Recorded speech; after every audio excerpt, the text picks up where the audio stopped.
Bien-aimés dans le Seigneur, que Dieu vous bénisse de nouveau dans les enseignements que nous poursuivons sur le livre d'Apocalypse.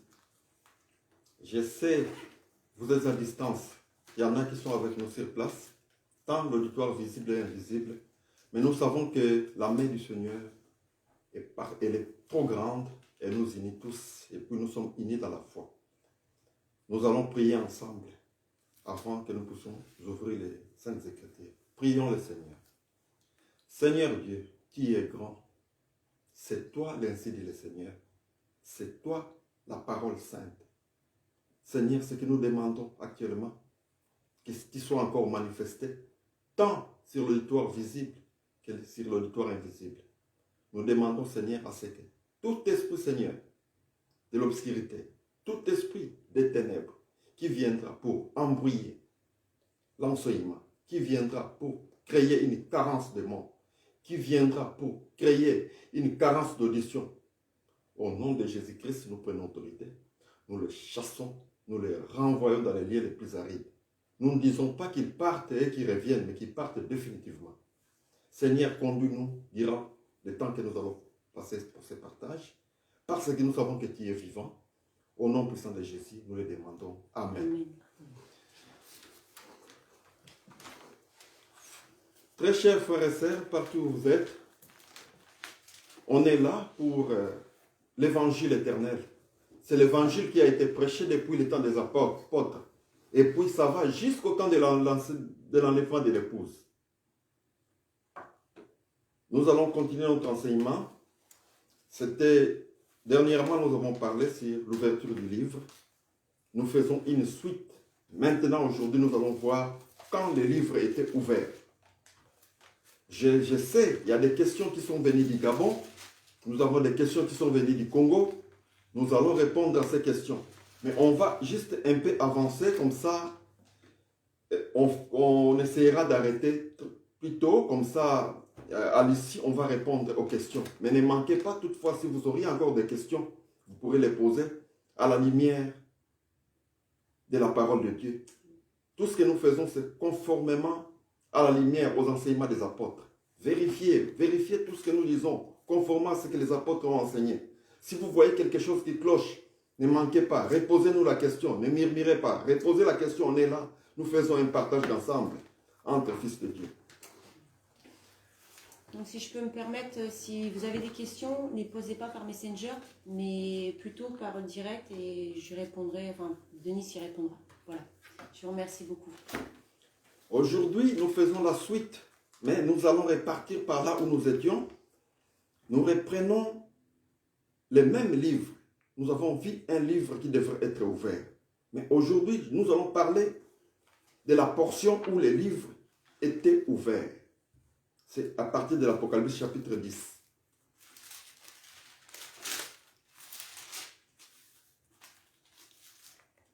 Le chapitre 1er, c'est de là où nous allons repartir. Si quelqu'un a trouvé les écrits, il peut lire pour nous. Vous pouvez lire au nom du Seigneur. Merci Seigneur. Je vis un autre ange puissant qui descendait du ciel, enveloppé d'une nuée au-dessus de sa tête était l'arc-en-ciel. Et son visage était comme le soleil, et ses pieds comme des colonnes de feu. Il tenait dans sa main un petit livre ouvert. Il posa son pied droit sur la mer, et son pied gauche sur la terre. Et il cria d'une voix forte, comme rugit un lion. Quand il cria, les 7 tonnerres firent entendre leur voix. Et quand les 7 tonnerres eurent fait entendre leur voix, j'allais écrire, et j'entendis du ciel une voix qui disait « Celle ce qu'on dit les 7 tonnerres, et ne l'écrit pas. » Et l'ange que je voyais debout sur la mer et sur la terre leva sa main droite vers le ciel et jura celui qui vit au siècle des siècles, qui a créé les ciels, les choses qui sont, la terre et les choses qui y sont, et la mer et les choses qui y sont, qu'il n'y aurait plus de temps, mais qu'au jour de la voix du 7e ange, quand il sonnerait de la trompette, le mystère de Dieu s'accomplirait. On se limite là. Comme l'a annoncé les prophètes et serviteurs. Merci. À la fin, c'est comme il a annoncé à ses serviteurs les prophètes.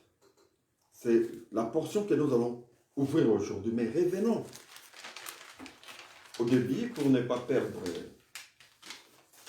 l'essence là où nous sommes répartis.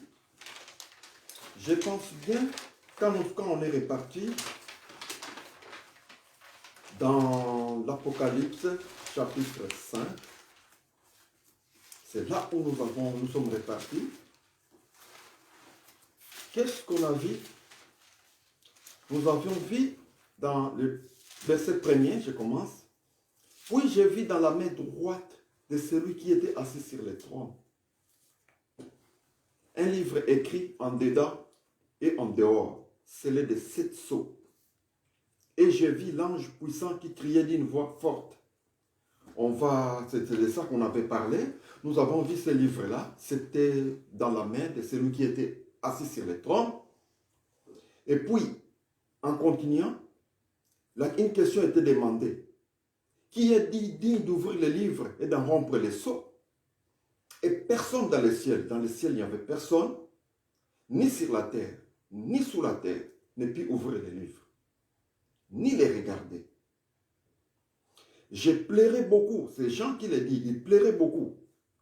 La première chose que nous avons dite la fois passée, nous devons citer Jean, de savoir s'il était dans le temps ou bien s'il était dans l'éternité. Nous avons expliqué la fois passée que Jean s'est retrouvé dans l'éternité, il voyait les plans de Dieu. Et je plairais beaucoup de ce que personne ne put trouver digne d'ouvrir les livres, ni les regarder. Alors, qu'est-ce qui a été dit? Et l'un des vieillards me dit, ne pleure point. Voici les lions de la tribu de Juda. Les rejetons de David a vaincu pour ouvrir les livres et rompre ces 7 sceaux.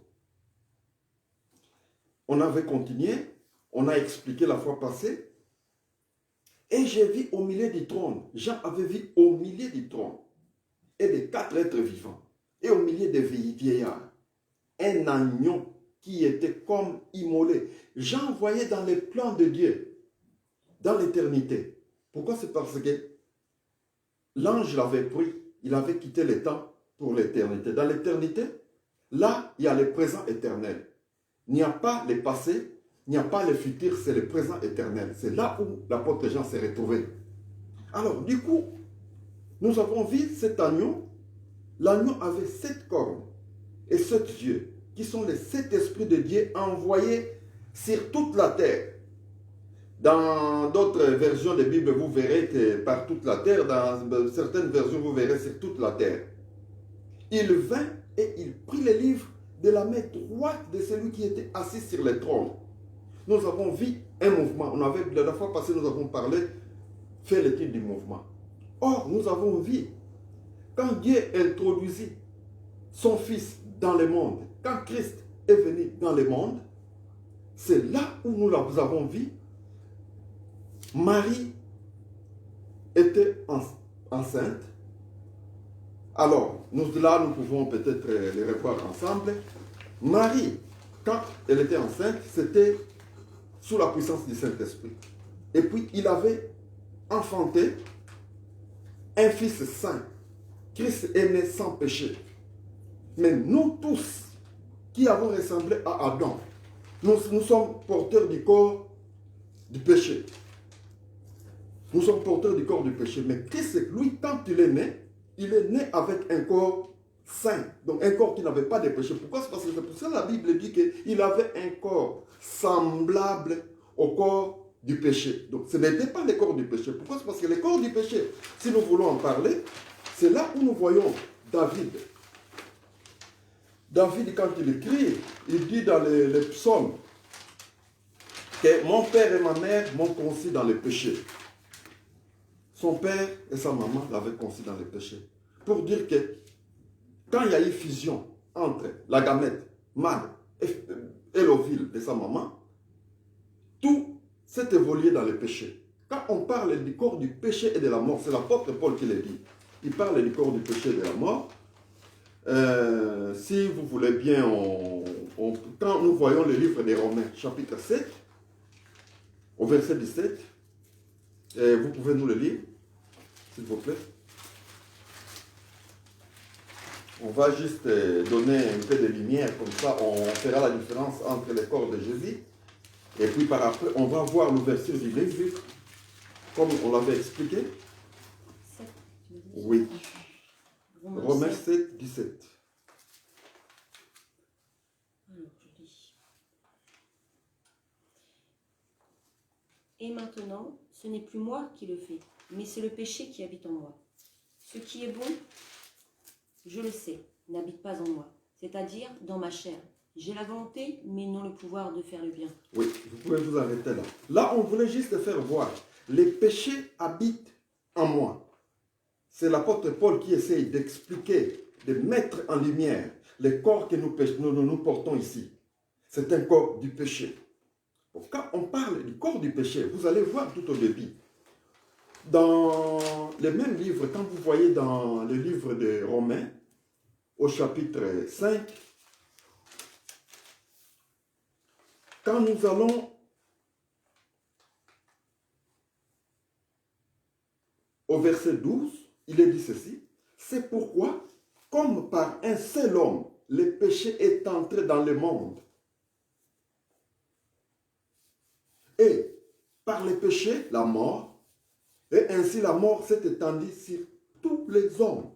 Voyez un peu, quand Adam n'était pas encore créé, il n'y avait pas de péché. Mais dès que Adam était créé, il est venu avec le corps du péché. Suivons un peu de près, mais il n'y avait pas encore la mort. Mais quand il avait désobéi à la loi de Dieu, à l'ordonnance de Dieu, que vous ne mangerez pas le jour où vous mangerez, vous mourrez. Quand la loi était donnée, quand l'ordonnance était donnée, les péchés a pris vie. Cela veut dire que les péchés habitaient dans ces corps-là. Ça, c'est un corps du péché. Mais nous verrons que le corps de la résurrection, le corps où Christ est ressuscité avec, c'est le corps saint. C'est dans ces corps-là où le péché n'habite pas. C'est là où nous allons aussi voir, à la naissance de Jésus dans le livre de Luc, chapitre 1er, au verset 35, et vous pouvez nous aider, s'il vous plaît, de part et d'autre, celui qui trouve dans l'auditoire visible. Vous pouvez nous le lire. Là, on essaie d'expliquer et puis voir le livre. Nous avons fait voir que le livre s'est ouvert à la croix. Quand Jésus est mort sur la croix, c'est là où le livre s'est ouvert. 35. Oui, 35. Ici, oui. Si vous y êtes, vous pouvez. Oui. L'ange répondit, le Saint-Esprit viendra sur toi, et la puissance du Très-Haut te couvrira de son ombre. C'est pourquoi le Saint-Enfant qui naîtra de toi sera appelé Fils de Dieu. Ah, voilà. Le Saint-Enfant. Donc Jésus est né saint. Pourquoi? C'est parce que, disons, la gamète qui est venue se manifester au-dedans de Marie, c'était saint. Jésus est né enfant saint. Son corps n'était pas, c'était juste un corps semblable à notre corps. C'est pour cela que vous avez vu, quand Jésus devrait naître, les 3 mages sont venus. Pourquoi? C'est parce qu'ils ont senti la présence d'une étoile qui était étrangère. Bon, c'est là où on peut se demander aujourd'hui, quand si on vous reposait une question, le péché habite où? Le diable habite où? Satan, il habite où? Vous me direz, il y en a qui, j'ai demandé dernièrement aux gens, certains m'ont dit qu'il habite dans les océans. Oui, c'est vrai, il habite dans les fleuves. J'ai dit oui, vous avez raison, mais c'est par manque de révélation. Pourquoi? C'est parce que vous allez voir, ils ont raison de dire ça. Mais quand vous allez dans la vision de Dieu, quand Dieu parle de l'océan, il voit les humains, tous les êtres humains dans le monde. C'est ça l'océan. Si vous le voulez bien, vous pouvez aussi voir même dans l'Apocalypse 10, ça va vous confirmer. Dans le livre d'Apocalypse au chapitre 10, si vous y allez, dans le livre d'Apocalypse au chapitre 10, vous allez voir au verset... Non, pardon, excusez-moi, Apocalypse chapitre 17. Excusez-moi, c'est... Dans le verset 15. Oui. Vous pouvez nous lire ça? Et il me dit, les eaux que tu as vues sur lesquelles la prostituée est assise, ce sont des peuples, des foules, des nations et des langues. Voyez, les eaux, en fait, les péchés, il habite dans nous. Les corps que nous avons, c'est les corps du péché. Mais vous allez voir, dès que la loi et l'ordonnance étaient données, c'est là où la mort est venue. Si l'ordonnance n'était pas donnée, la mort n'allait pas prendre place. Mais c'était dans le plan de Dieu, c'était un présage qui parlait sur Jésus qui devrait venir avec un corps saint. Pourquoi? C'est parce que Jésus, Adam, c'était juste l'ombre. La réalité des choses, c'est Jésus qui est venu avec un corps saint et puis qui nous a rachetés tous. Donc vous voyez, quand on parle du péché, le péché, mais il habite en nous. Il habite dans ce corps, ça c'est un corps de péché. C'est pour cela que vous verrez. La première personne qui est ressuscitée, l'aîné d'entre les morts, c'est Jésus. Il est ressuscité avec un corps glorieux. C'est dans ce corps-là où le péché n'habite pas. Et puis, ensuite, nous qui croyons dans cet évangile, nous allons ressusciter. Quand la trompette sonnera, nous serons revêtus de corps glorieux. Ces corps-là, c'est là où le péché ne va pas habiter. Alors, quel est le mystère que nous voulons parler? Le livre s'est ouvert. Pour parler du livre, nous en avons parlé la fois passée. Je crois, on est parti d'abord en prenant une figure. N'oubliez pas, nous allons parler de l'ouverture du livre aujourd'hui. Ça, nous prenons juste quelques 10 minutes pour essayer de nous mettre sur le chemin. Et puis, nous avons parlé de ces livres. Pourquoi? C'est parce qu'on a pris une image. Les livres, l'extérieur, c'était la loi. L'intérieur, c'était la grâce. C'était l'évangile que nous avons. Mais vous allez voir, il y a une chose. La loi n'était pas donnée à nous, les gens des nations. C'est l'Israël qui avait cette loi-là. Mais vous verrez, quand la première ordonnance était donnée à Adam, c'est là où Adam ayant désobéi, la mort a atteint tout le monde. Même nous qui ne sommes pas sous la loi, la mort a pu nous atteindre. Mais quand la loi sur la montagne de Sinaï a été donnée, c'était pour que les péchés soient multipliés, mais c'est le peuple d'Israël qui avait reçu cette loi-là. C'est le peuple d'Israël, ce n'était pas nous. Mais nous, étant fils d'Abraham, il fallait que cette promesse-là d'Abraham passe à travers nous. Puisque tous nous étions dans le plan de Dieu, à travers Abraham. Nous devons hériter, nous devons être appelés fils de Dieu. C'est pour cela, la Bible, comme la Bible le déclare dans le... Vous pouvez voir avec nous, dans le livre...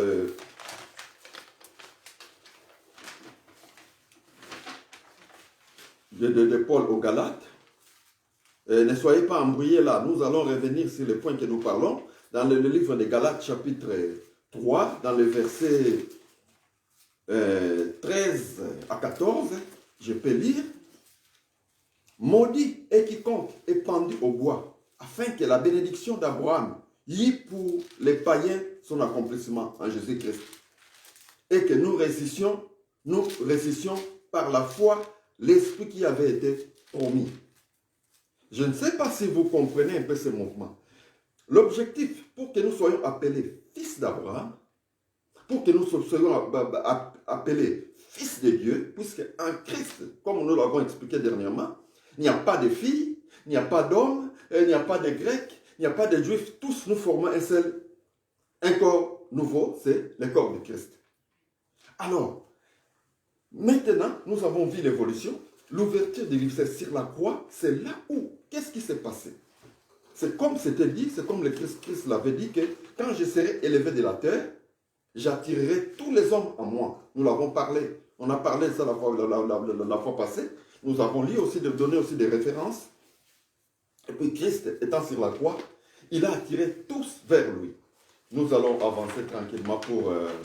mieux expliquer, vous allez mieux comprendre. Je ne vais pas essayer de divaguer. Avant de l'expliquer très bien, nous prenons d'abord le livre des Juges. Voyons les mouvements qui s'est passé avec Samson. On voit les mouvements, après on va ouvrir le livre. Dans le livre des Juges, chapitre 14, dans le verset 5, nous lisons « Samson descendit avec son père et sa mère à Timna. » C'est Timna. Lorsqu'il arrivait aux vignes de Timna, voici un jeune lion rugissant vint à sa rencontre. L'esprit de l'Éternel saisit Samson et, sans avoir rien à la main, Samson déchira les lions comme on déchire un chevreau. Je ne sais pas, vous nous suivez des traits. Suivez un peu les mouvements là-bas. Lorsqu'il arrivait aux vignes de Timna, voici un jeune lion rugissant vint à sa rencontre. C'est le lion qui est venu vers lui.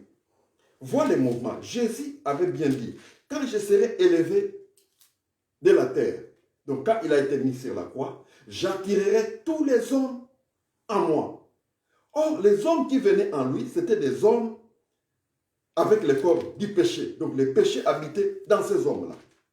Quand ces hommes-là sont venus en Christ, c'est là où les péchés, c'est le péché qui a attaqué Christ sur la croix. C'est le péché qui a attaqué Samson. Pourquoi? C'est parce que nous allons donner cette référence-là. Le péché a attaqué Samson. Or, Christ sur la croix, quand il a attiré tout le monde, ceux qui n'étaient pas encore nés, ceux qui étaient nés et ceux qui étaient présents, qui sont venus en lui avec le corps du péché, donc c'est le péché qui est venu en lui. Christ est devenu péché. Or, quand il est devenu péché, ça ne suffit pas. Dieu, pour que la colère de Dieu soit provoquée, il faut que la loi soit manifestée. Pourquoi? C'est parce que là, nous allons le lire, même dans Romains chapitre 4, verset 15. Vous pouvez nous aider à lire. Juste au verset 15, vous allez voir, la loi provoque toujours la colère de Dieu. 3.15. 3.15, oui. 3.5. 3.15, oui.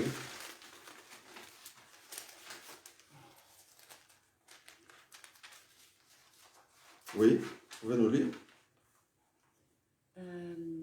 Ils ont des 3.15, c'est sûr. Oui, 3. Romains chapitre 4, pardon. 4, 4 oui. Ah oui, parce que je me 15. disais, moi, ça me... 4, verset 15. D'accord. Donc 4, verset 15. Oui, Oui, vous êtes là. Alors. Parce que la loi produit la colère et que là où il n'y a point de loi, il n'y a point non plus de transgression. La loi produit la colère. Or, quand il y avait juste l'ordonnance de Dieu, que Adam avait désobéi, qui avait produit la mort, Dieu ne tenait pas compte du péché. Mais quand la loi de Sinaï a pris place, le péché a été multiplié. Quand le péché a été multiplié, la colère de Dieu devrait se déchaîner. C'est là où nous avons vu dans le livre de Daniel 7, quand les trônes se sont mis en place, dans ce trône-là, il n'y avait pas de gens, mais dans un seul trône où l'ancien des jours s'était mis, quand il s'est mis, c'était pour dire que ça parlait du jugement qui devait avoir lieu. Bon, maintenant ici, qu'est-ce que nous essayons d'éclaircir? Nous essayons d'éclaircir, nous donnons d'abord l'image qui s'est passée sur Samson. Samson, quand il est allé chercher sa fiancée, il est allé avec son père, avec sa mère. Quand il approchait juste d'une plantation, d'un vigne, en arrivant là, pour un besoin, il devrait entrer dans le vigne. Quand il est entré, c'est là où il a vu un jeune lion venir l'attaquer. Ce n'est pas Samson qui est allé attaquer le lion, mais c'est le lion qui est le jeune lion qui est venu vers lui. Or, le jeune lion dont nous parlions là, dans le livre d'Ézéchiel 32, dans le verset 2, je peux lire rapidement, comme vous allez comprendre. Qu'est-ce qui est dit à Ézéchiel? Fils de l'homme, prononce une complainte sur Pharaon, roi d'Égypte, qui lui dira, qui ressemblait à un lionceau parmi les nations, qui était comme un crocodile dans la mer. Je ne sais pas si vous comprenez. Or, si vous voyez, les rois d'Égypte, ça fait partie des têtes qui représentaient les règnes manifestés dans la chair de Satan, de Lucifer. C'était ça. Alors vous verrez, il était comparé, donc il représentait les péchés, il était comparé au jeune lion. Or, Samson, quand il allait, il est arrivé dans, la Bible nous dit, voilà, et lorsqu'il arrivait aux vignes, quand il est arrivé aux vignes, c'est là où le jeune lion est venu vers lui. Or, ça va de pair avec Christ. Quand il a été élevé de la terre sur la croix, c'est là où il a attiré tous les hommes en lui. Or, les hommes qui venaient, ils étaient porteurs des corps de péché. Les péchés sont venus en Christ. Lui qui n'avait pas de péché, il est né sans péché. Vous avez vu même, dans sa naissance, les mages sont venus. Pourquoi? C'est parce que c'était étrange pour le diable de voir quelqu'un naître. Mais c'est quelqu'un-là, il ne peut pas, comme lui étant un crocodile, il ne peut pas nager à travers cet homme-là. Pourquoi? C'est parce que nous, les hommes, dans ces corps de péché, nous sommes un océan. C'est là où les crocodiles nagent, c'est le péché. Mais nous avons vu Christ quand il est venu, dans sa mort, à sa résurrection, il nous a donné le Saint-Esprit. C'est ce Saint-Esprit-là pour nous donner la maîtrise de soi, pour que les péchés ne règnent plus dans ce corps de péché en nous. Par le chemin de la foi, nous recevons le Saint-Esprit. Le Saint-Esprit, c'est ce qui nous donne la maîtrise de soi. Pour faire régner, pour manifester Christ règne dans nous. C'est comme Paul le disait, que ce n'est plus moi qui vis aujourd'hui, c'est Christ qui vit en nous. Je ne sais pas si vous avez dû, vous allez essayer de séparer les deux portions des Écritures, comme je l'ai dit là. Alors, nous avons vu Samson au vigne, le lion qui est venu vers lui. Il a déchiré les lions comme un chevreau dans la main nue. Le lionceau est mort. C'est là où nous avons vu, sur la croix, quand les péchés sont venus en Christ, les péchés ont été multipliés en lui. C'est là où nous avons vu la colère de Dieu se manifester. C'est là où nous avons vu le tribunal a pris place dans Daniel 7. C'est là où nous avons vu l'épée est descendue sur lui. Pourquoi? C'est parce qu'il devrait toucher à l'arbre de vie. Mais ça, on en parlera. Pourquoi? C'est parce que dans le jardin d'Éden, quand Adam a désobéi, au milieu du jardin, il y avait l'arbre de connaissance du bien et du mal. Il y avait aussi l'arbre de vie. Maintenant, les chérubins étaient là avec l'épée. Ils surveillaient à ce que personne n'aille toucher à l'arbre de vie. C'est là où nous avons vu sur la croix Christ partir pour prendre cet arbre-là. Aujourd'hui, nous avons la vie en Jésus-Christ, la vie éternelle en Jésus-Christ, en allant prendre cet arbre, en devenant cet arbre de vie, puisque Jésus l'a dit, je suis le chemin, la vérité et la vie. En allant, c'est là sur la croix, nous avons vu l'épée qui était nue, qui tournoyait et descendait sur lui la colère de Dieu. Et aujourd'hui, nous disons, enfants de Dieu, nous avons la vie éternelle en croyant à cet évangile éternel. Alors, qu'est-ce qui arrive? Samson maintenant, il est parti avec ses parents, chercher la fiancée, voir la fiancée. Après, ils sont revenus. Quelques jours, la Bible nous dit dans le verset 8, quelques temps après, il s'est rendu de nouveau à Timna pour prendre sa fiancée. Et se détournant pour voir les cadavres des lions, et voici, il y avait un essaim d'abeilles et du miel dans les corps du lion. Quand il est reparti quelques jours après, il va voir les corps du lion qui est mort dans les cadavres. Il trouve maintenant, c'est devenu l'essaim d'abeilles. Donc c'est l'évangile que nous avons aujourd'hui, l'évangile que nous avons, l'évangile éternel que nous avons, c'est ce que nous vous présentons actuellement. Pourquoi? C'est parce que quand vous avez cet évangile avec vous, vous avez d'abord la vie éternelle. Pourquoi? C'est parce que Christ est reparti.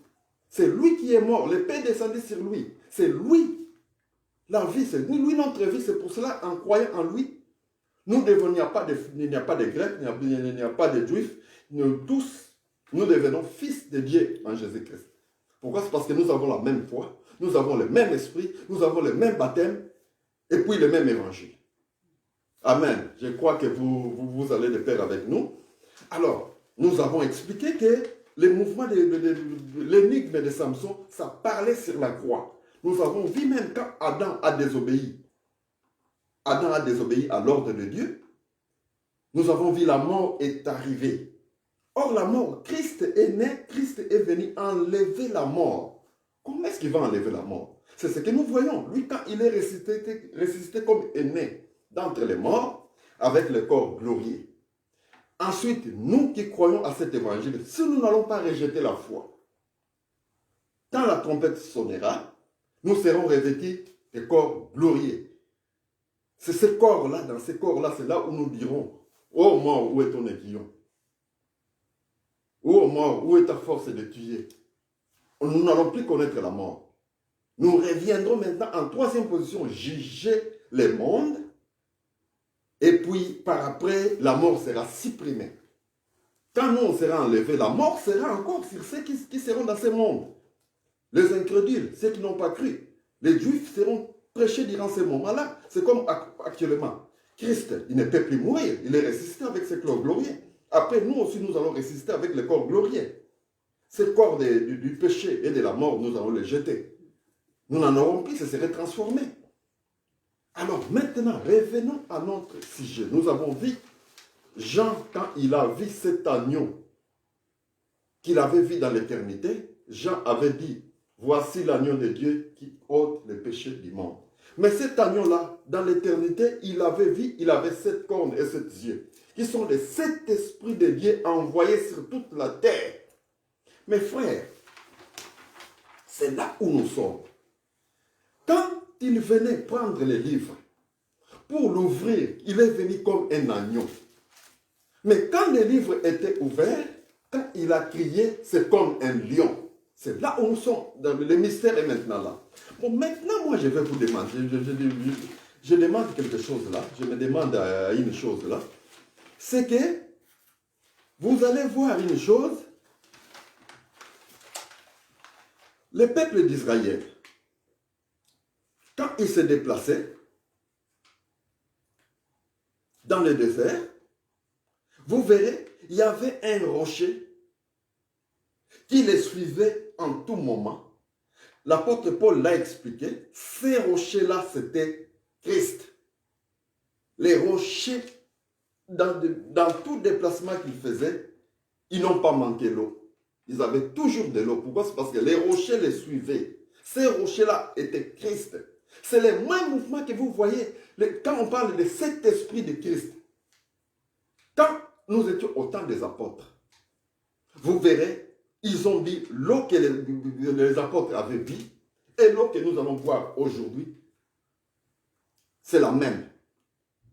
Ouvrons le livre directement, comme ça on ne va pas divaguer dans l'Apocalypse chapitre 10. C'est de ça que nous parlons aujourd'hui.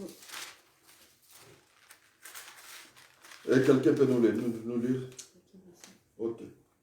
Première, nous allons d'abord aux premières. Chapitre 10. Oui. Tu me listes? Oui. Et je vis un autre ange puissant qui descendait du ciel, Oui. enveloppé d'une nuée. Au-dessus de sa tête était l'arc-en-ciel, et son visage était comme le soleil, et ses pieds comme des colonnes de feu. Oui. Il tenait dans sa main un petit livre ouvert. Il posa son pied droit sur la mer et son pied gauche sur la terre. Oui. Et il cria d'une voix forte, comme rugit un lion. Oui. Quand il cria, les 7 tonnerres firent entendre leur voix. Et quand les 7 tonnerres eurent fait entendre leur voix, j'allais écrire. Et j'entendis du ciel une voix qui disait, scelle ce qu'ont dit les 7 tonnerres et ne l'écris pas. Et l'ange que je voyais debout sur la mer et sur la terre leva sa main droite vers le ciel et jura par celui qui vit au siècle des siècles, Oui. qui a créé le ciel, les choses qui sont, la terre et les choses qui sont, la mer et les choses qui sont, Oui. qu'il n'y aurait plus de temps, mais qu'au jour de la voix du 7e ange, quand il sonnerait de la trompette du mystère de Dieu, s'accomplirait comme il l'a annoncé aux serviteurs et aux prophètes. Amen.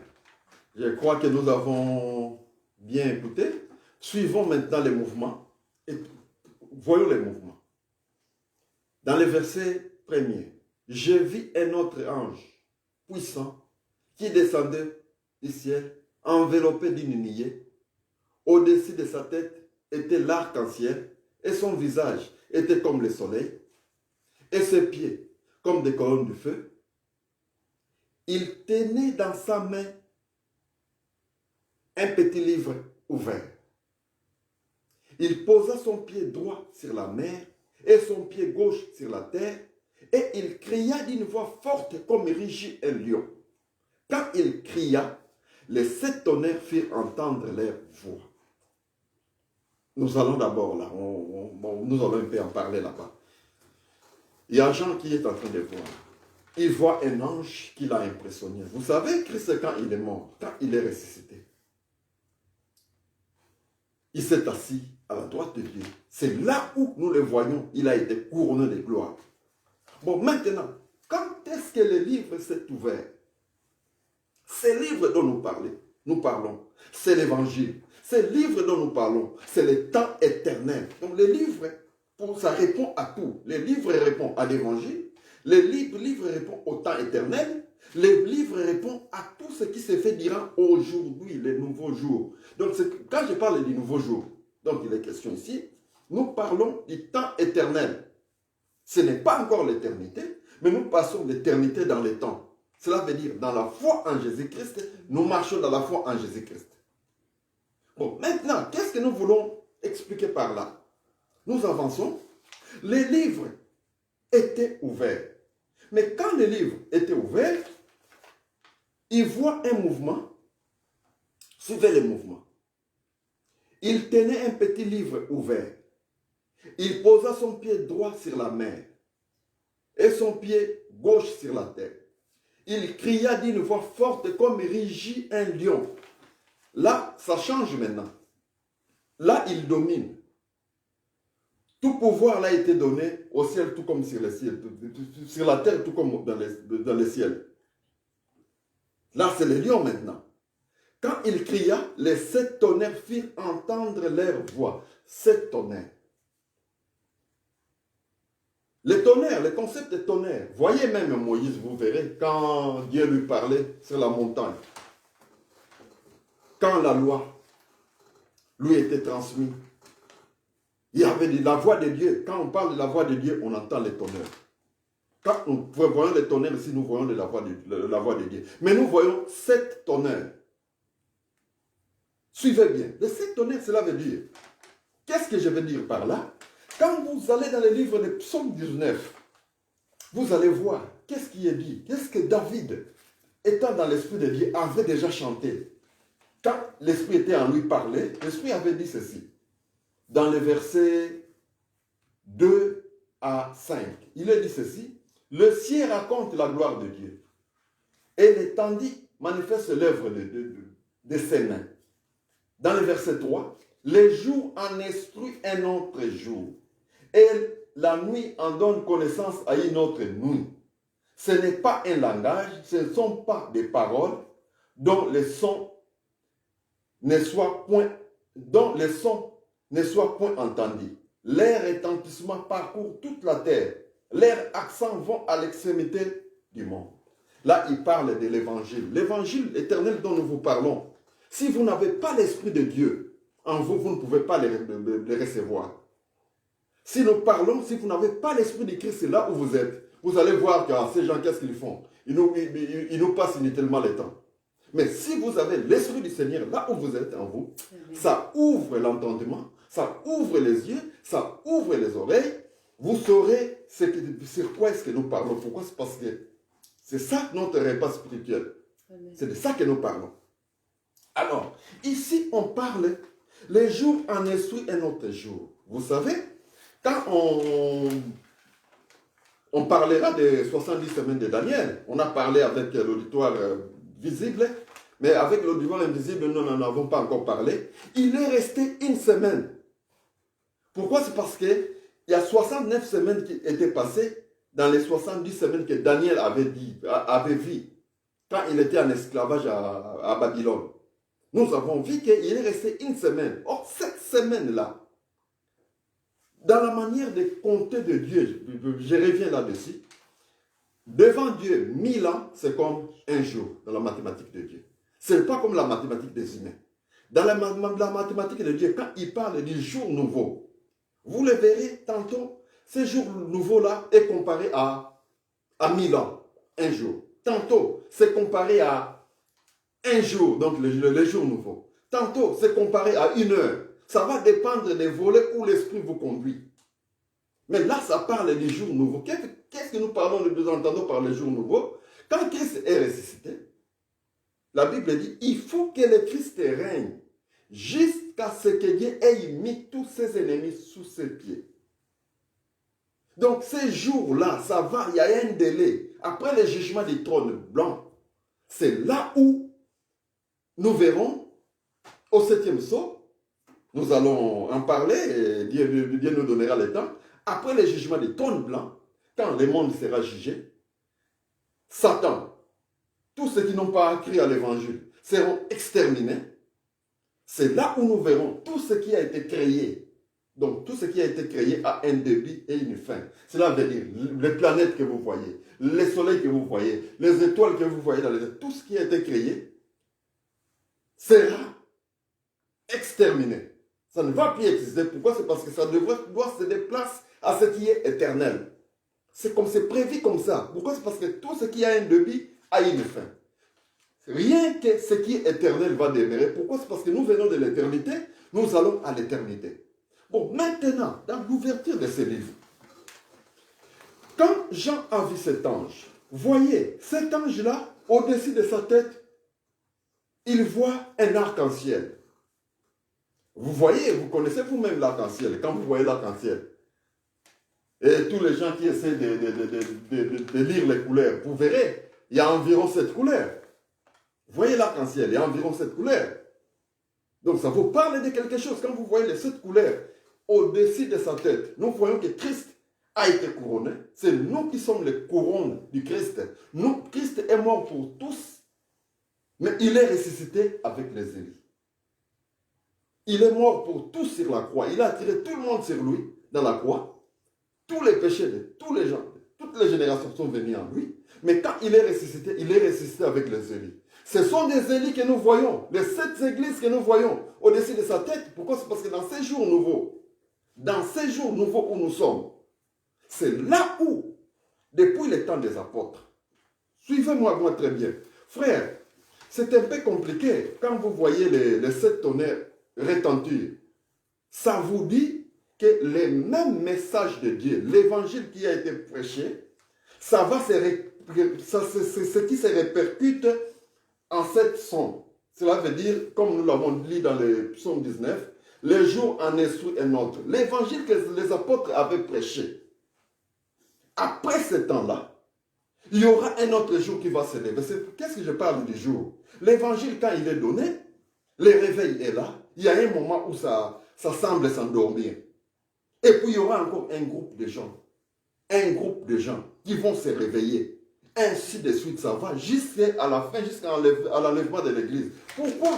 Ce serait forcément, si vous voyez quelqu'un des nations, une personne des nations, c'est dire que, je n'attaque personne, c'est dire que c'est lui le prophète des nations. Non. Oui, les dons, dans l'Église de Dieu, Dieu a établi premièrement les apôtres. Nous voyons les prophètes, nous voyons les docteurs, nous voyons les évangélistes et les pasteurs. Ça va aller. C'est la main de Dieu, c'est la main de Dieu qui sauve. Ces ministères-là vont aller jusqu'à l'enlèvement de l'Église. Mais l'évangile dont nous parlons, c'est privilégié, c'est un privilège des Juifs. Pourquoi? C'est parce que dans les livres des Romains, suivez ça, je vous dis, un seul évangile, ce que les apôtres avaient prêché, c'est ce que nous croyons nous. Après nous, les groupes du réveil qui viendra, il va se servir du même évangile, pas un autre. Dès que vous les mélangez, ça ne donne plus la vie, ça donne la mort. Pourquoi? C'est parce que la Bible dit, le salut vient des Juifs. Quand nous lisons dans le livre des Romains, chapitre 3, il est dit ceci. Quel est donc l'avantage des Juifs? Ou quelle est l'utilité de la circoncision? Il est grand de toute manière. Et tout d'abord, en ce qui concerne les oracles de Dieu, cela leur a été confié. Vous voyez, l'apôtre Paul qui vous dit que, il vous explique que le salut vient des Juifs. Le salut vient des Juifs. Le salut vient des Juifs. Pourquoi est-ce que je le dis? Vous allez voir quand nous allons encore dans le livre de l'Éphésiens. Nous parlons de l'évangile. Nous parlons des 7 tonnerres qui ont retenti. Quand je parle des 7 tonnerres, c'est l'évangile qui a retenti. Mais ça prend 7 mouvements. Pourquoi? C'est parce que pourquoi les 7 mouvements? Je vous ai dit, quand vous allez dans le livre de l'Ésaïe chapitre 4, au verset 1er, il est bien dit que 7 femmes, en ces jours que nous avons aujourd'hui, 7 femmes saisiront un seul homme. Ils diront, nous allons nous vêtir nous-mêmes, nous allons nous nourrir nous-mêmes. mais fais-nous seulement porter sur ton nom. Cela veut dire, quand je parle de cette femme-là, cela veut dire les fausses églises, les faux messages s'élèveront toujours. Ils viennent toujours après les vrais. Pourquoi? C'est parce que même Adam, nous voyons, quand Dieu avait donné l'ordonnance, vous ne mangerez pas, les jours où vous mangerez, vous mourrez. Nous avons vu, la fausseté est venue après, qui avait dit non, vous ne mourrez pas. Vous ne mourrez pas, c'est parce que vous serez comme Dieu, connaissant les biens et les mal. Toujours après le vrai évangile, il y a une fausseté qui s'élève. Mais on aura le temps de parler de tout cela. Mais là, on essaie un peu d'ouvrir le livre de l'Apocalypse chapitre 10, de voir les 7 tonnerres-là. Quand nous lisons dans l'Éphésiens chapitre 2, nous suivons, là c'est l'apôtre Paul qui écrit ici. Qu'est-ce qu'il dit là? Oui, voilà. Qu'est-ce qu'il dit dans le verset 20? Dans le verset 20, vous pouvez lire pour nous? Éphésiens chapitre 2, au verset 20. Vous avez été édifiés sur le fondement des apôtres. Un peu dire, lis un peu fort, s'il vous plaît. Vous avez été édifiés sur le fondement des apôtres Oui. et des prophètes. Oui. Jésus-Christ lui-même étant la pierre angulaire. Voilà. Il y a l'apôtre Paul qui dit ici. Il explique le ministère d'abord. Tout est débit. Mais par après, quand vous descendez, il dit, vous avez été édifiés sur les fondements des apôtres et des prophètes. Jésus-Christ lui-même étant la pierre angulaire. Mais vous verrez, c'est là où les gens sont trompés. Les gens prennent maintenant ces écrits, ils tordent l'essence des écrits. Ils disent que les apôtres, c'était d'autres personnes, les prophètes sont aussi d'autres personnes, mais ce n'est pas ça. Pourquoi? C'est parce que quand nous allons dans l'Éphésiens chapitre 3, du 4e au 6e, qu'est-ce qui est dit? Il y a Paul qui écrit. Vous pouvez nous lire ça? C'est là où il a essayé de donner une lumière à cette portion. En les lisant. Donc, vous commencez par les Éphésiens chapitre 3, vous commencez par le 3e. Oui.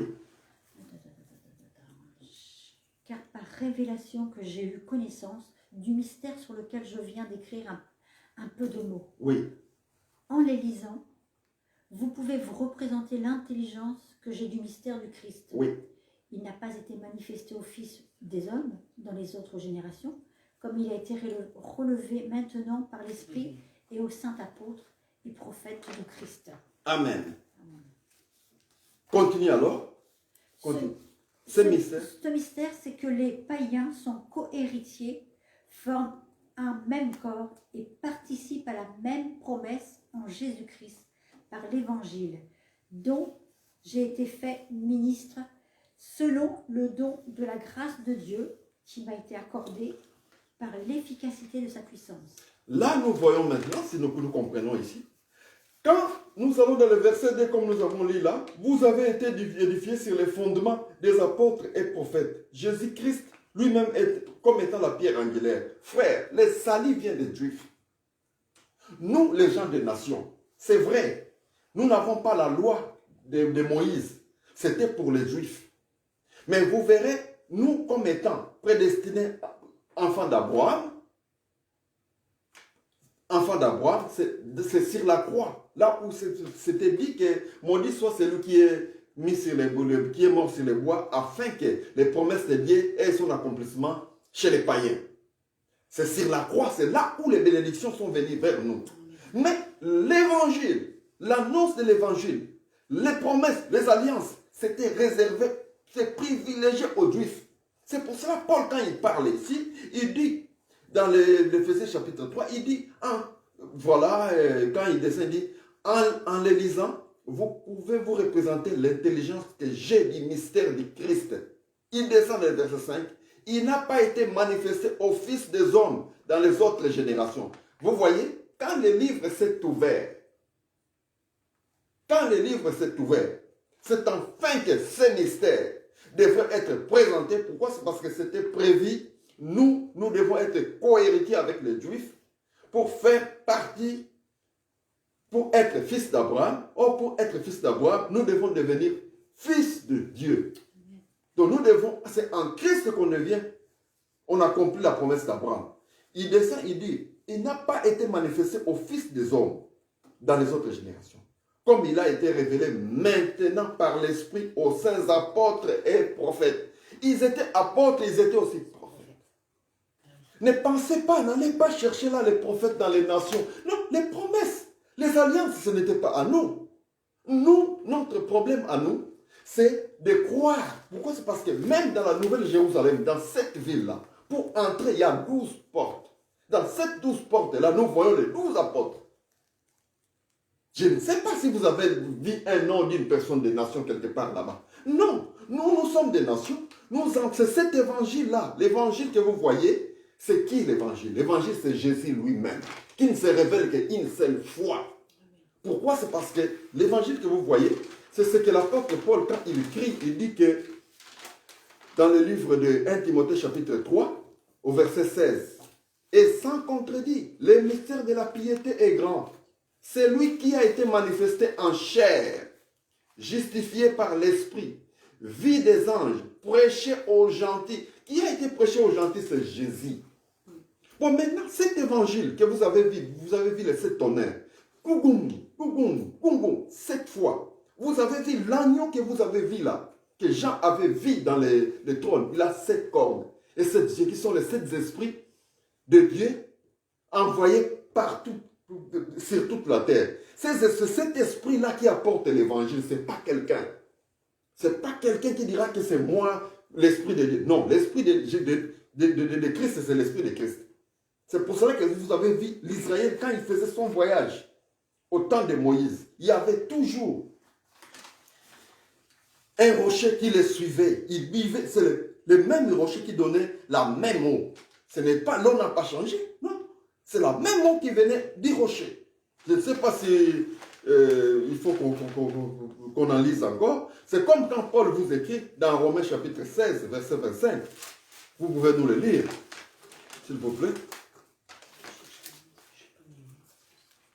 Romains chapitre 16, verset 25. Celui qui peut vous affermir. Oui, à celui qui peut vous affermir. À celui qui peut vous affermir selon mon évangile et la prédication de Jésus-Christ. Oui.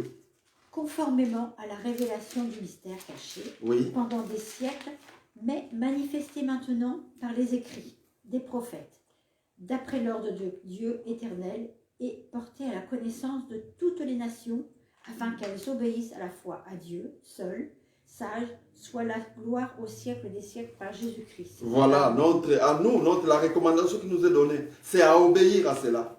Les livres des prophètes, vous voyez, les 14 épîtres de Paul, Pierre a écrit, Jean a écrit, c'était des apôtres et prophètes. Pourquoi? C'est parce qu'ils savaient écouter la voix de Dieu. Prophètes, pourquoi? C'est parce qu'ils savaient écouter la voix de Dieu. Ils savaient voir dans la profondeur de Dieu les livres de Jean. Jean, vous n'allez pas, il était apôtre, il était aussi prophète, vous n'allez pas les nier. Nous, les gens des nations, nous avons pour devoir, c'est d'obéir. L'évangile a été donné. Ça ne change pas. C'est pour cela que l'apôtre Paul nous dit, si quelqu'un vient, il vous annonce un évangile différent de celui que nous vous avons annoncé, qu'il soit maudit. L'apôtre Paul, vous avez vu lui-même, il n'a pas été parmi les super apôtres.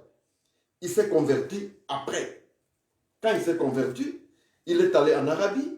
Le Seigneur lui a fait voir l'évangile. Par après, qu'est-ce qu'il devrait faire? Il ne pouvait pas courir en vain. Il devrait se voir avec les apôtres. Leur faire voir l'évangile qu'il prêche. Qui lui donne la main d'association. Afin qu'il ne manque, qu'il ne court pas en vain. Mais frère, vous courez maintenant partout. Je sais que vous nous suivez partout. En Amérique, vous nous suivez. En Afrique, vous nous suivez. Il y a des gens qui courent. Ils se lèvent le matin. Ils prennent l'évangile qui n'est pas conforme à l'évangile des apôtres. Mais tu vas où, mon frère? Tu vas où?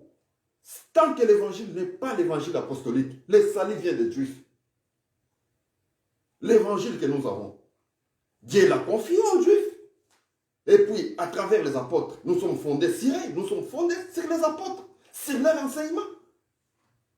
C'est comme ça, frère. Ne changeons pas les choses, ne perdons pas route, ne faisons pas fausse route aux enfants de Dieu. Apprenons aux enfants de Dieu la vérité, comme même vous avez vu. On a lu dans les Romains 16, 25, comme il est dit là, il est dit conformément à la révélation du mystère caché pendant des siècles, mais manifesté maintenant par les écrits des prophètes, d'après l'ordre de Dieu éternel, et porté à la connaissance de toutes les nations, afin qu'elles obéissent à la foi. Notre devoir, c'est d'obéir. Ce n'est pas de créer d'autres fondations. Nous ne devons pas créer d'autres fondations, c'est d'obéir. Le fondement est déjà là, c'est Christ. C'est Christ. Alors, on est toujours sur l'Apocalypse chapitre 10. On va clôturer bientôt, comme ça on va répondre aux questions qui nous ont été posées au Gabon ainsi qu'en Afrique, au Congo. C'est là où nous étions. Nous avons vu à l'ouverture de ce... Voilà, on était là. Quand il cria, oui. Alors, et j'ai entendu du ciel une voix qui disait, scelle ce qu'on dit, les 7 tonnerres. Ne l'écris pas.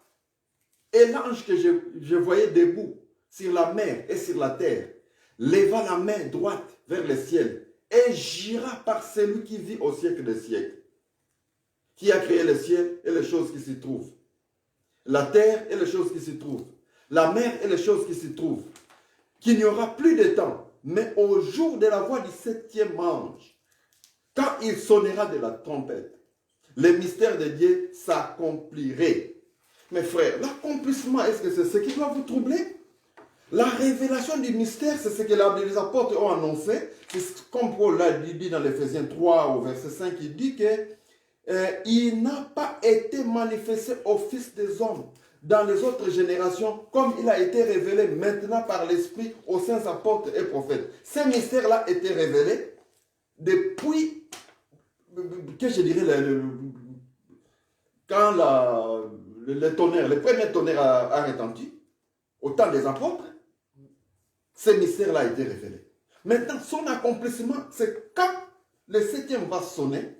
Après cela, c'est l'enlèvement de l'Église. C'est le même message que les apôtres ont prêché. Et le dernier, le 7e, c'est l'Esprit du Christ. Ce n'est pas quelqu'un.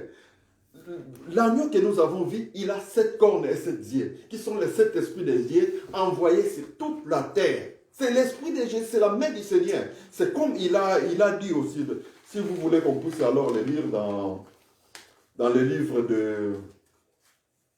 Nous pouvons lire, quand il parle dans le livre du prophète Ézéchiel, il dit que c'est son esprit qui les rassemble. Ils sont tous... Oui, c'est ce que je vois là. Je vais le voir. Ils sont dans l'ordre de Dieu. Il le dit. Oui, je le retrouve maintenant. C'est Ézéchiel 31, je crois. 31. Oui, 31, je crois. Je vais y arriver. Donc, je vérifie. Excusez-nous, c'est un peu difficile. Oui. Il le dit dans Ézéchiel. 31. Oui, 31. Je le vois. Je l'ai avec moi. J'arrive, je touche la Bible. Ézéchiel, livre d'Ézéchiel, chapitre 31. 31, c'est juste le verset. Oui, j'arrive. C'est là où il a dit qu'ils sont... Personne n'enseignera plus quelqu'un. Il en a parlé là, attendez.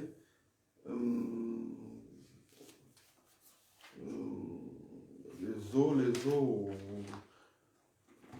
Il en a parlé, je vais y arriver. En fait, ce qu'on veut faire voir par là, que les enfants de Dieu aujourd'hui, tous, ils sont dans l'ordre de Dieu. Tous, ils sont dans l'ordre de Dieu. Et puis, personne ne va plus enseigner quelqu'un de connaître le Seigneur. Pourquoi? C'est parce que c'est seul l'Esprit de Dieu qui les rassemble, qui les rassemble dans tous les coins, là où ils sont.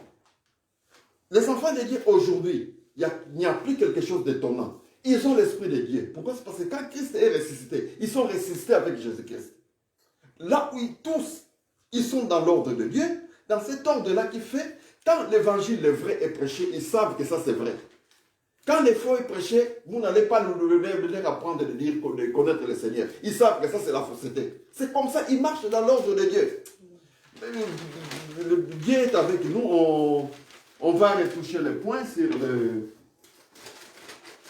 les points que nous venons de toucher. On va revenir là-dessus. C'est pas quand on va continuer l'enseignement, on retouchera les points sur l'ordre de Dieu. On est parti, je crois, on est arrivé dans le livre, comme on a clôturé dans le livre d'Apocalypse chapitre 7, et on est arrivé, on s'est limité au verset 7, qu'au jour de la voix du septième ange. Le septième ange, c'est le premier ange quand il a sonné, c'est au temps des apôtres. C'est là où les fondements étaient mis en place. Or, ces fondements-là, ces rochers-là, que les gens au temps des apôtres, vers l'an 50, vers l'an 40, vers l'an 60, l'eau qu'ils ont bu, l'évangile qu'ils ont reçu, c'est le même évangile que nous recevons aujourd'hui. C'est vrai, frère. Vous n'allez pas me dire, vous voyez même Jean-Baptiste quand il est venu, à l'éternité, il avait vu Jésus. Mais quand il est arrivé, du coup, quand l'agneau de Dieu venait vers lui, il a dit, voici l'agneau de Dieu qui ôte les péchés du monde. Mais par après, quand il était en prison, il a encore envoyé les gens pour aller demander à Jésus, ses apôtres, pour aller demander à Jésus, est-ce que c'est vraiment toi qui devrais venir? Voyez, les corps que nous avons, c'est le corps de l'ignorance. Ce corps ici, c'est le corps ignorant. Jean avait bien vu Christ dans l'éternité. Mais quand il est arrivé ici, et du coup, Jésus, quand il a écouté cette question-là, qu'est-ce qu'il a fait? Il a fait voir les aveugles, il a fait marcher les boiteux, il a accompli tout ce qu'il devrait accomplir, qu'il devrait faire voir ce qu'il est. Il avait demandé aux disciples de Jean, allez, dites et rapportez à Jean tout ce que vous avez vu. Quand ils sont allés dire à Jean, Jean a confirmé que c'était vraiment le Messie qui était venu. Cela veut dire, aujourd'hui, le temps que nous marchons, dans les signes que nous avons aujourd'hui, oui, il y a des signes qui nous montrent réellement que nous sommes à la fin. Mais on en parlera. Pourquoi? C'est parce qu'aujourd'hui, on a juste parlé de l'ouverture du livre. Aujourd'hui, on a juste parlé de 7 tonnerres. Mais ça ne suffit pas là. On verra. Quand on a parlé de 7 tonnerres qui ont retenti. Mais ça ne suffit pas. Dieu va nous aider par la grâce de Dieu. Le dimanche prochain, nous allons encore parler, nous continuons sur l'ouverture de ces livres-là. Nous voyons comment ça va. Pourquoi? C'est parce que ce que nous vous avons dit, dès que les livres étaient ouverts, Christ est mort, il est ressuscité. Le temps nouveau a commencé. Aujourd'hui a commencé. C'est là où l'évangile des apôtres a été annoncé. C'est là où nous avons vu les 7 tonnerres. Retends-tu la voix de Dieu? C'est la voix de Dieu. C'est la même voix. Ça ne peut pas changer. Quand vous voyez quelqu'un vous prêche un évangile aujourd'hui, différent de celui des apôtres, c'est un farceur, c'est un imposteur. Pourquoi? C'est parce que nous avons vu, Esaïe l'avait bien vu, que dans les jours que nous traversons, durant ces jours-là, cette femme s'agripperont à un seul homme pour dire que nous aurons notre nourriture, nous aurons notre vêtement, faites-nous seulement porter ton nom. Aujourd'hui, il y en a beaucoup qui viennent. Ils fabriquent eux-mêmes l'évangile. Ils ont eux-mêmes leurs vêtements. Mais ils veulent seulement être appelés Église de Dieu. Est-ce que réellement, mon bien-aimé, là où vous êtes, là où tu es dans l'évangile de Dieu? Ce que nous voulons, ne soyez pas religieux. L'esprit religieux, c'est un mauvais esprit. Mais soyez dans la parole de Dieu. C'est celle la parole qui sauve. Si vous vous faites religieux, si vous vous faites dénommer, vous prenez une dénomination, c'est nous qui sommes l'église telle, vous avez déjà échoué. Pourquoi? C'est parce que le diable, c'est ce qu'il veut. Frère, reviens dans l'évangile éternel. Sœur, reviens dans l'évangile éternel. Du coup, nous passons aux questions qui nous ont été posées en Afrique ainsi qu'au Gabon. La première question qui était demandée, c'est la suivante. Ils nous ont demandé quelle est l'importance de la lumière du soir. La première question. La deuxième question qu'ils ont posée, ils disent, cette lumière du soir nous apprend qu'une femme doit bien s'habiller. Oui, c'est une bonne question. Et puis, il y a une question qui vient encore pour dire que pour aller à l'enlèvement, il faut accepter les messages de votre temps. Oui, les messages de votre temps, c'est quel temps? Puisque nous savons que les 7 tonnerres, quand ils ont retenti, c'est le même message apostoliques, c'est le même message que nous avons aujourd'hui. Vous voulez changer il y a un message pour chaque temps. Ça, c'est faux, ça tombe. Pourquoi? C'est parce que les apôtres, le peuple d'Israël, quand ils se déplaçaient dans le désert, ils ne vivaient qu'à un seul rocher. C'est ces rochers-là qui les accompagnaient. Ces rochers-là, l'apôtre Paul dit que c'était Christ. Il n'y a qu'un seul message. Il n'y a qu'une seule parole de Dieu. Cette parole-là, c'est ce que l'Esprit de Dieu fait montre. Comme nous vous avons dit que les jours en instruit un autre jour. Les jours des apôtres a instruit les jours qui a suivi. C'est le même message. Ça n'a pas changé. Mais si vous parlez des messages, à notre temps c'était ceci, à notre temps c'était ceci, à notre temps c'était ceci, frère, c'est diabolique.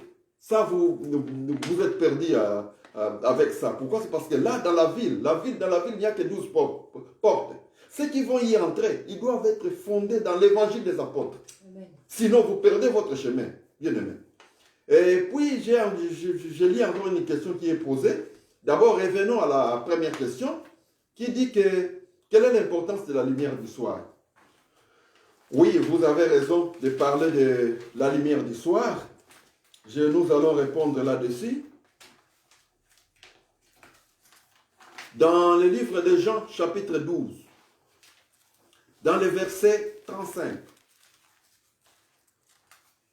à 36, il y a Christ qui nous dit ceci. Jésus leur dit, la lumière est encore pour un peu de temps au milieu de vous. Marchez pendant que vous avez la lumière, afin que les ténèbres ne vous surprennent point. Celui qui marche dans les ténèbres ne sait où il va. Dans le verset 36, pendant que vous avez la lumière, croyez à la lumière, afin que vous soyez des enfants de lumière. Jésus dit ces choses, puis il s'en alla et se cacha loin d'eux. Frères, voyez, suivez un peu ces écrits. Dans le verset 35, on nous dit que Jésus leur dit, la lumière est encore pour un peu de temps. Donc c'est pour faire voir que Jésus, quand il est à Paris, c'était vers le soir. Donc quand vous parlez de l'importance de la lumière du soir, Jésus est apparu vers le soir. C'était encore hier. Ce n'était pas encore aujourd'hui. C'était encore les temps. Nous sommes encore dans les temps. Ce n'est pas encore le temps éternel. Le temps éternel a commencé à partir du moment où Jésus est ressuscité. Soyez prudents là où vous êtes. Aujourd'hui, c'est pour cela l'apôtre Paul, quand il parle, il dit que la nuit est avancée, dans le livre de Romains chapitre 13, verset 12, il dit, Romains chapitre 13, verset 12, l'apôtre Paul dit, la nuit est avancée, les jours approchent, dépouillons-nous donc des œuvres des ténèbres. Donc, l'apôtre Paul, quand il compare le temps où l'Église marche aujourd'hui, c'était le temps de la nuit avancée. Ce n'est plus le soir. Quand Christ est apparu le soir, c'était hier. Pourquoi? C'est parce qu'après sa mort sur la croix, il devait ressusciter. Les jours nouveaux devaient prendre place. Les temps éternels devaient prendre place. Que pour cela, je ne sais pas si vous avez quelque part dans les écrits où vous pouvez nous appuyer pour dire qu'aujourd'hui, nous sommes encore au temps du soir. Non, nous ne sommes plus hier. Nous sommes aujourd'hui, vous voyez dans les temples, au temps des Lévites, c'est le soir, c'est vrai. On allumait les chandeliers. Oui, ça s'allumait du soir, ça allait jusqu'au matin. Quand vous allez, pour ceux qui veulent le lire dans 2 Chroniques chapitre 13, verset 11, vous allez voir ça. Quelqu'un peut nous lire? Ou bien Lévitique chapitre 24, verset 3. Vous verrez que ces chandeliers-là, on les allumait le soir. Ça allait jusqu'au matin. Lévitique combien? Lévitique 24, verset 3. Verset 3. Alors nous, aujourd'hui, comme Christ, oui, vous pouvez nous lire ça? Oui. Oui. Verset 3. Oui. C'est en dehors du voile qui est devant le témoignage de la tente d'assignation. Verset 3, tu m'as dit? Oui. Je remonte plutôt. Continue. Tu parles de... Oui. Oui. Parce que sinon, je peux relire tous les enfants d'Israël. Bon. Ordonne aux enfants d'Israël d'apporter pour le chandelier de l'huile pure d'olive concassée, afin d'entretenir les lampes continuellement. C'est en dehors du voile qui est devant le témoignage, dans la tente d'assignation, qu'Aaron la prépara pour que les lampes brûlent continuellement du soir au matin en Voilà, présence vous voyez de l'Éternel. Les lampes brûlaient du soir au matin. Christ, quand il est apparu le soir, c'est là où il a dit, dans les versets dans Jean 12, 36, il dit, pendant que vous avez la lumière, croyez en la lumière, afin que vous soyez des enfants de lumière. Amen. Pourquoi? C'est parce que les étoiles, pour être enfant d'Abraham, il faut devenir étoile.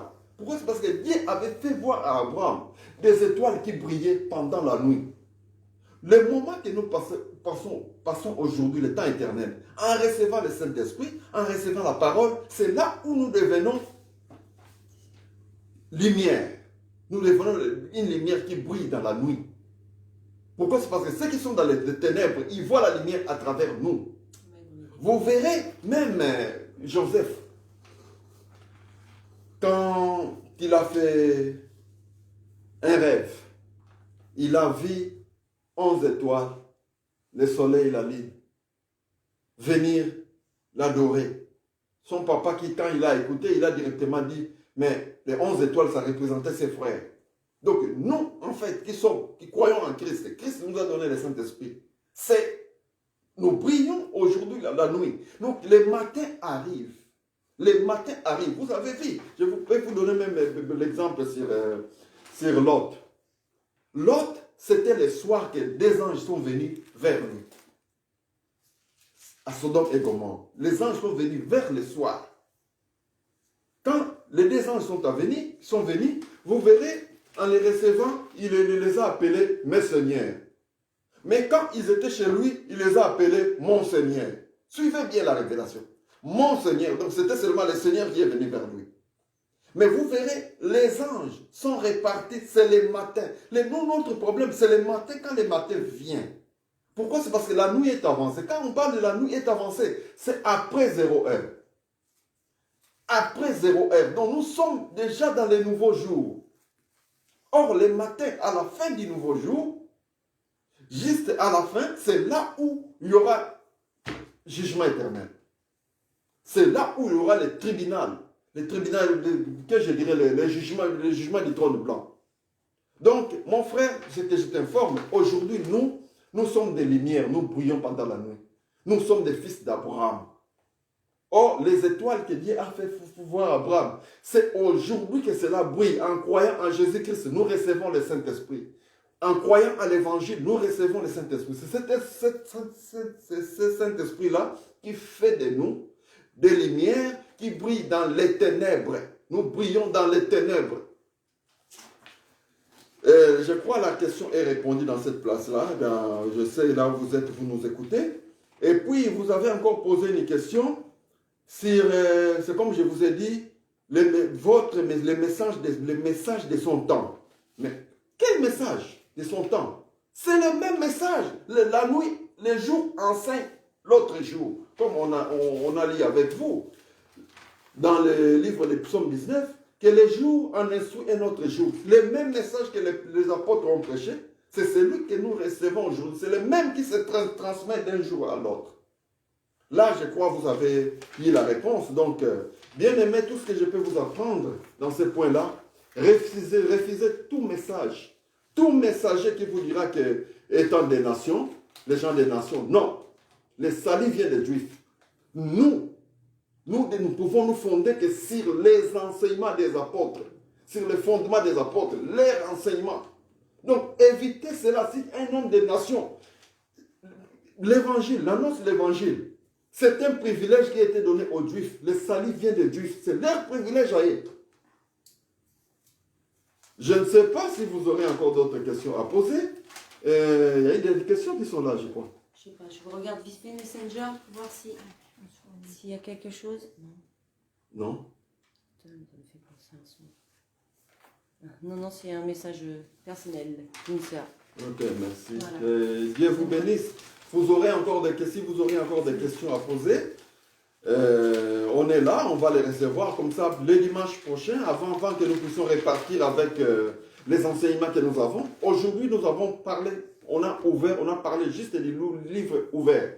C'est là où nous avons vu l'évangile passer. Les 7 aussi doivent passer. Nous allons en parler. Que Dieu vous bénisse. Soyez toujours dans le Seigneur avec nous, en communion. Si vous avez des questions, vous ne manquerez pas de les poser. Et nous allons tout déposer selon la lumière des enseignements des apôtres. Merci beaucoup. Si vous avez un commentaire à faire, par rapport, on va prier. Alors, je disais donc, oui, alors pour ceux et celles qui sont connectés, parce qu'on est connectés sur le direct des Denis, pour ceux qui sont amis avec moi sur Facebook aussi, bon, bah, si vous avez des questions, n'hésitez pas par Messenger, je les transmettrai à Denis. Donc voilà, pour le dimanche prochain. Et n'hésitez pas, lorsqu'on fait des directs aussi, de poser des questions directement aussi via les petits commentaires que je vois des sœurs et des frères qui sont connectés. On peut répondre aussi en direct à la fin, donc n'hésitez pas, voilà. Sinon, je vous remercie, comme d'habitude, de pouvoir partager la parole aussi avec nous, qui est important. Et puis, voilà, Denise va prier pour clôturer, on va dire, cette petite réunion avec la parole. Voilà, amen. Seigneur Dieu, merci beaucoup. C'est toi la parole. Ton honneur, Seigneur, c'est pour toi. Tu ne le partages avec personne. Merci Seigneur pour ta parole. Merci pour ta présence. Merci pour ta main, Seigneur. Mais ce que nous voulons, Seigneur, c'est que les témoignages suivent ton nom. Partout où l'auditoire, tant visible qu'invisible, est en communion avec nous, Seigneur. Manifeste-toi, Seigneur, ceux qui ont des problèmes de santé, ceux qui ont des problèmes de cancer, ceux qui ont des problèmes de maladies déclarées, qui ne va pas guérir. Seigneur, étends ta main. Confirme ta parole. Confirme ton évangile. Confirme la réunion.